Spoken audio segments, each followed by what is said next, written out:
Hello everyone and welcome back to Lakeside, and a very good afternoon to you. It's not bad out there at the moment, so no pre-waffle on the video. Let's get straight to it because I've got a fair bit to show you and I don't want the video to go on for too long. Okay, so see you in a minute. Bye. Hello again. Right, we're back to the bus station area again, and what I've been doing here is finishing it off, and the last part to do really was the road signs and road markings. So as you can see, I've put down a grid there for people not stopping there at that junction in that hatched area.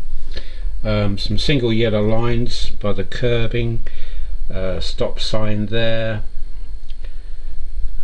piece of rubbish in there.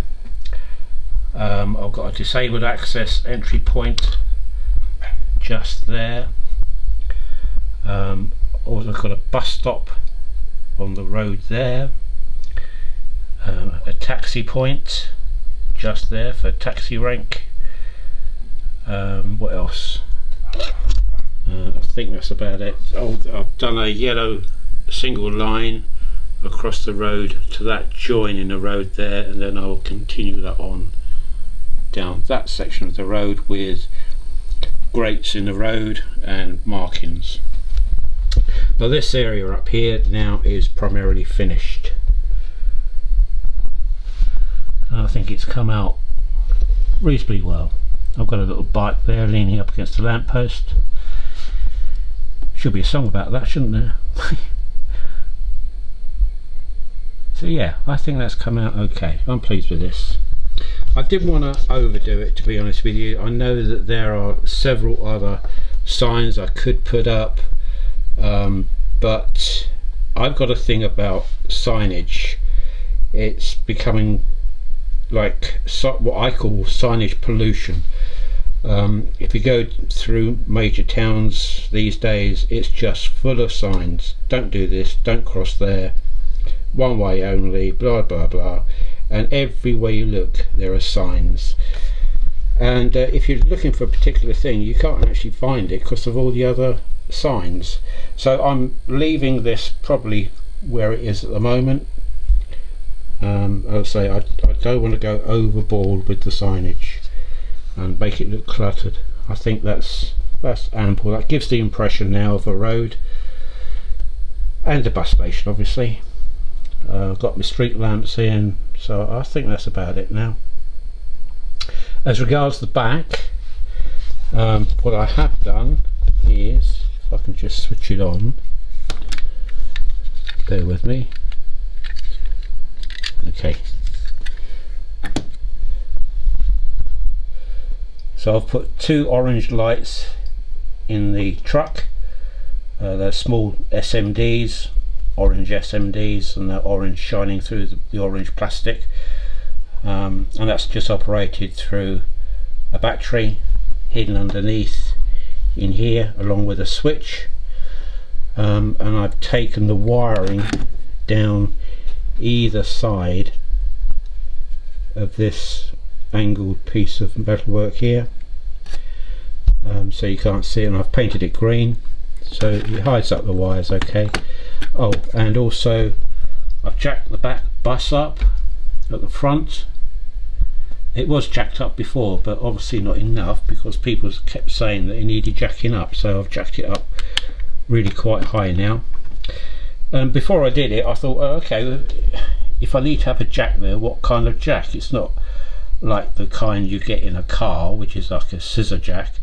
It's got to be more hefty than that. So I looked on Google at photographs of commercial jacks, and yeah, they are obviously more sturdy.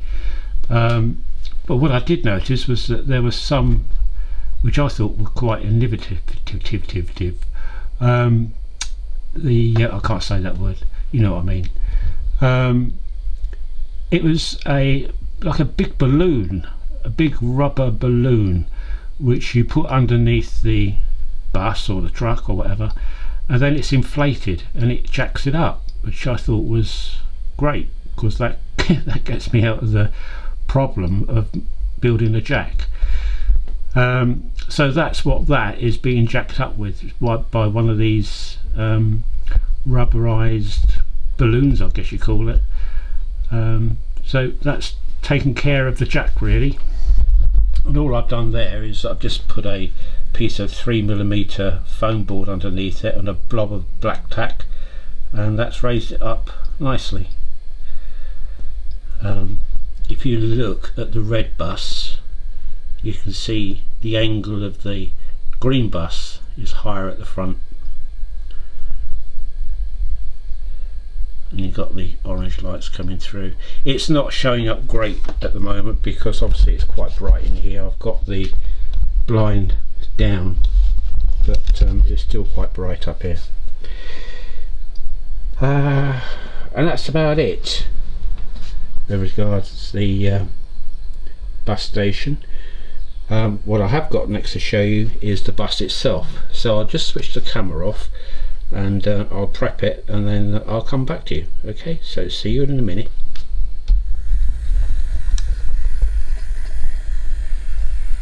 Hopefully you can see that there are some lights at the front and at the back and inside as well for the passengers, although it's probably not showing up too well because, as I say, it's quite bright in here at the moment. I need to do it when it's visibly dark. And that took me all day yesterday to do that. It was really fiddly. So there's front and rear lights plus 3 internal lights at the back. Sorry, 3 internal lights for the passengers. So that completes the coach, or the bus. So really we're coming towards the end of this part of the build. So I can now start doing the village, and I will show you that in the next section of the video.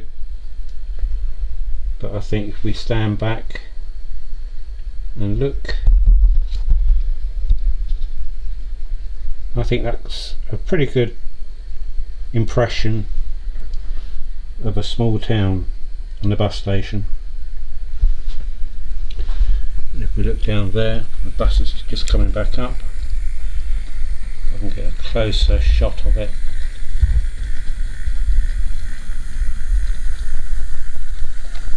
I'll stop it in the bus station, you can see the rear lights then.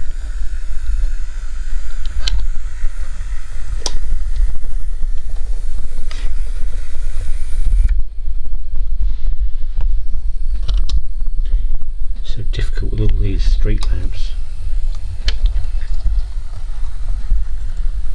Hopefully that gives you an idea anyway.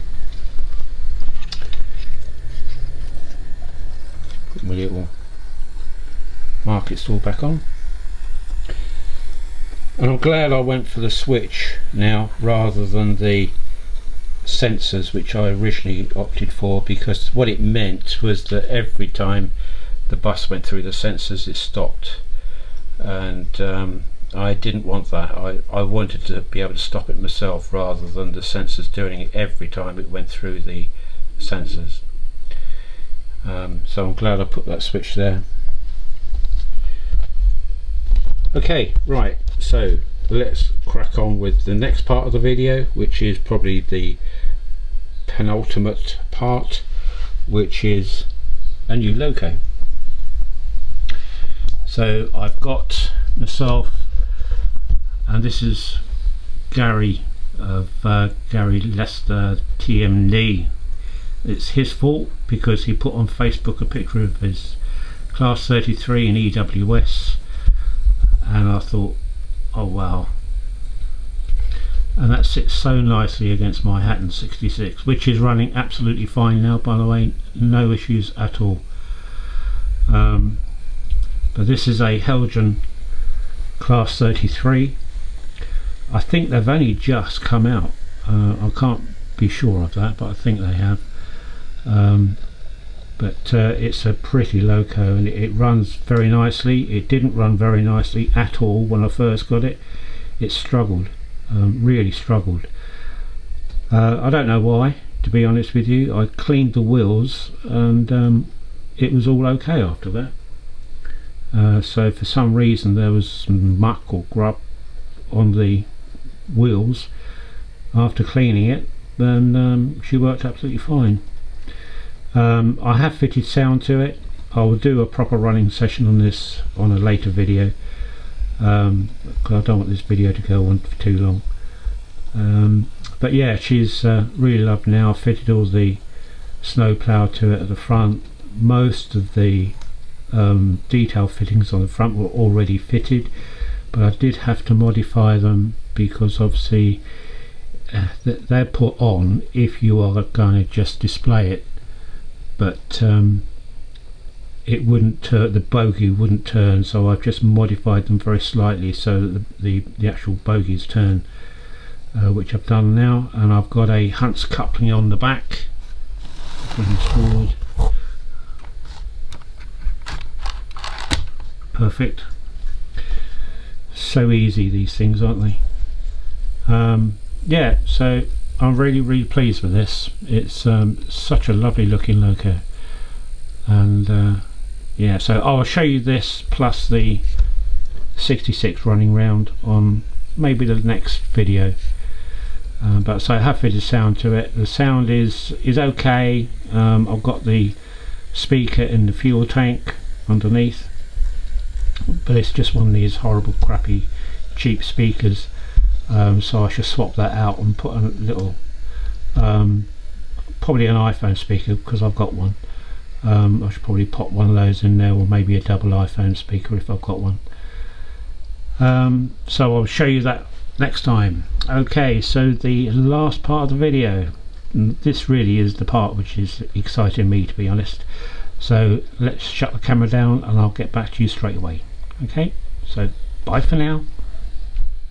Okay, so back again for the last part of the video, and now you most likely know what I'm going to be doing here. For the vast majority of you who've been following me, that is what I said, was that I wanted to have within the village area, I wanted to have this laid out roughly like I had it on the previous layout, which means coming out to about here, to allow me enough room for a road to go through from the main town area, so that, let's just move that, when the road comes down, this wall will be taken down, this road will come down, it'll be diverted off so that the road will go down to the container yard, and the road will come down and go through the village, and possibly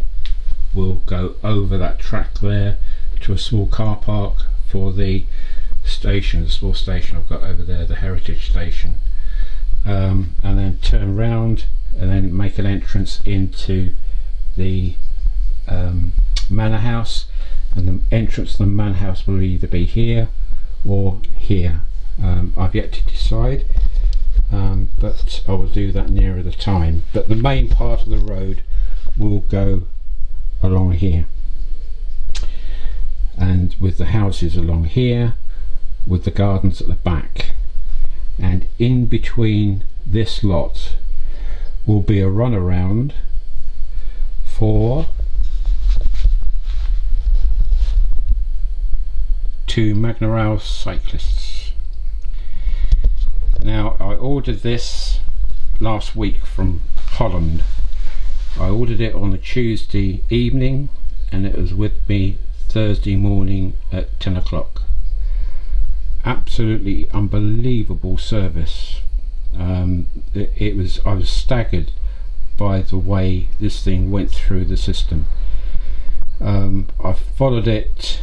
I kept getting emails from them, or alerts, saying it had been processed, it had been packaged, it had been shipped on the Wednesday after ordering it on the Tuesday night.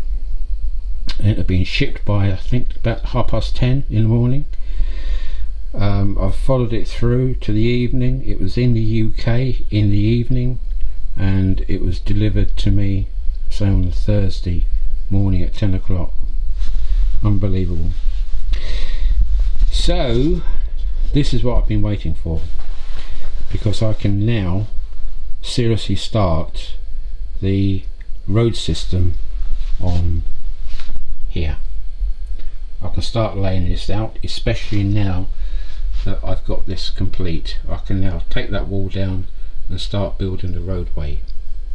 But I won't build the roadway just yet, because what I want to do is to open this up.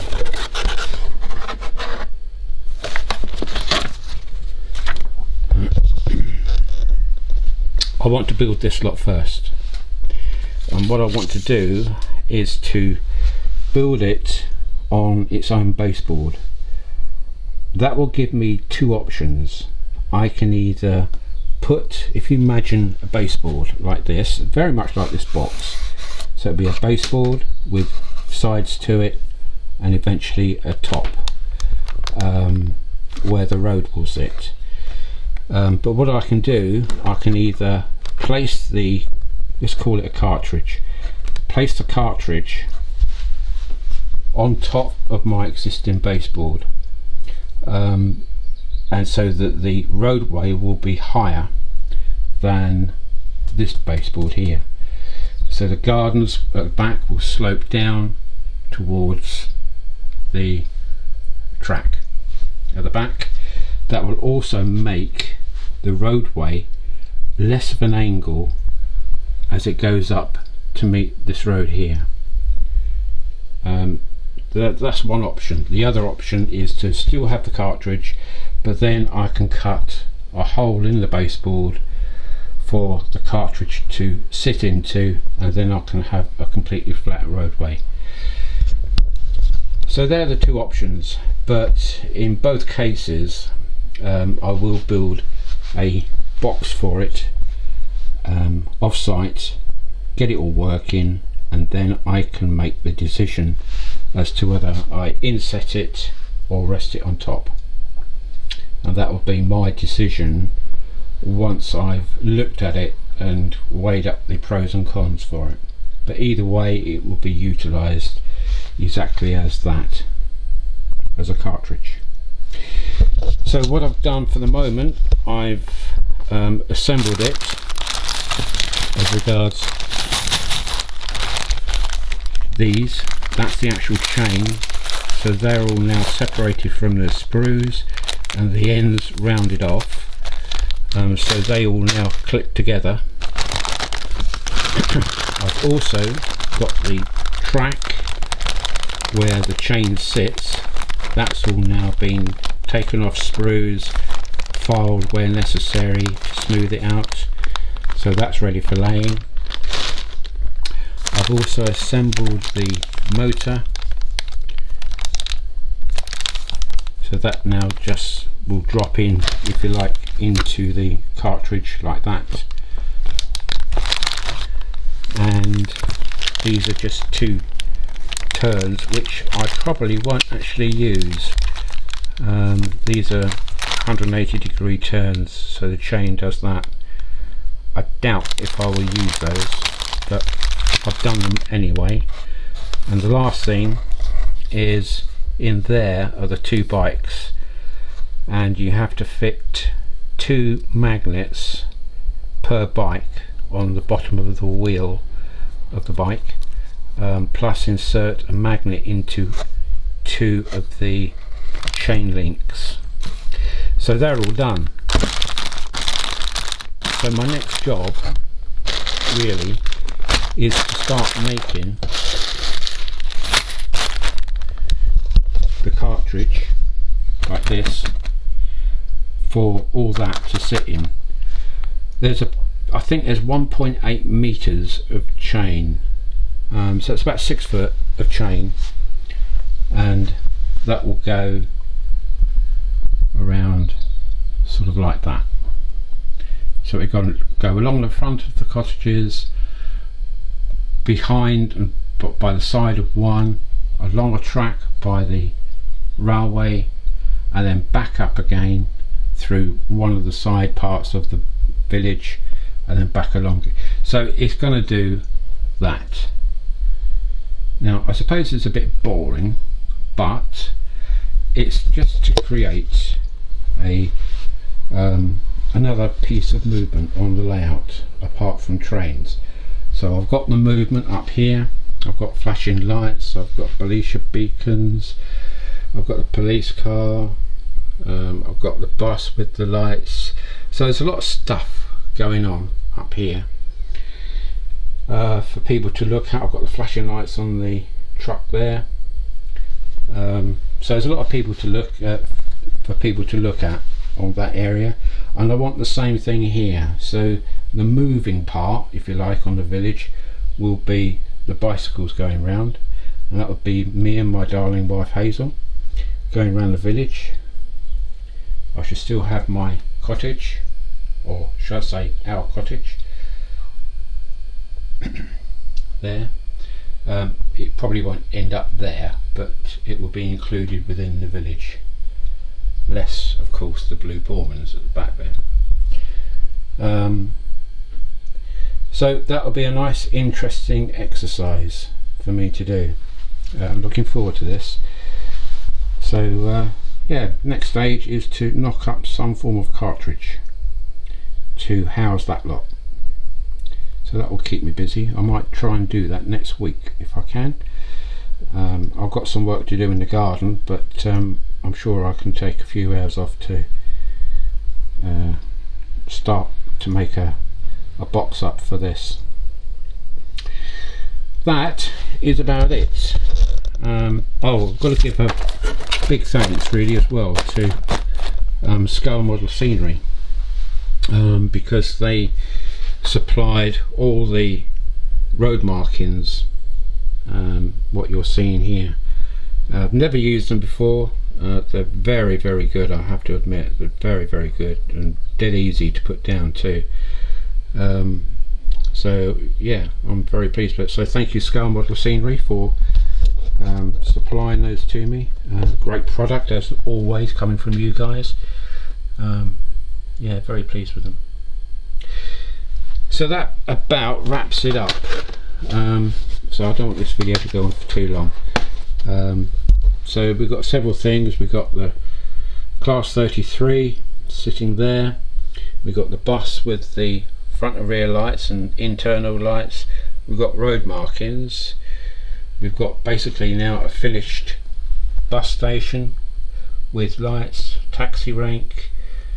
Yeah, all I'm waiting for now is for me to get my arse into gear and order a couple of bins which I need to fit in there, waste paper bins, and I think that's going to be it, because as I said, I don't really want to overdo this. I don't want to overplay it. I think that's enough now. Yeah, now I've got the road markings, so I can go all the way down there and fit them, plus the end part of course down there, and then it'll be job done, job finished at long last. And then before I come back and put this up, I will airbrush these 3 remaining tracks like I've done over there and get that whole lot finished. This is the only part which has not been weathered, so I need to do that, and then I can pop this back up at long last. So a lot of work done in the last 2-3 days perhaps. I certainly wasn't up here towards the beginning of the week. There was too much other stuff going on, but I'm pleased with the end result now, really pleased. And no doubt I will come along and fiddle and fart ass around and putting some other little bits and pieces on, but for now I think that's about it, and I'm pleased, very pleased with the way it's come out. Hopefully you are too, and now we can start progressing with the village. Okay people, I think that's about it. Thank you for watching, if you have indeed watched, and thank you to all my new subscribers too. Very gratefully received, and I hope you enjoy the channel. Okay, so bye for now, and I'll speak to you again probably next weekend, and I may have something to show you on this. Maybe not, but maybe I will. Okay, so bye for now, and have a great weekend and bank holiday. Bye for now.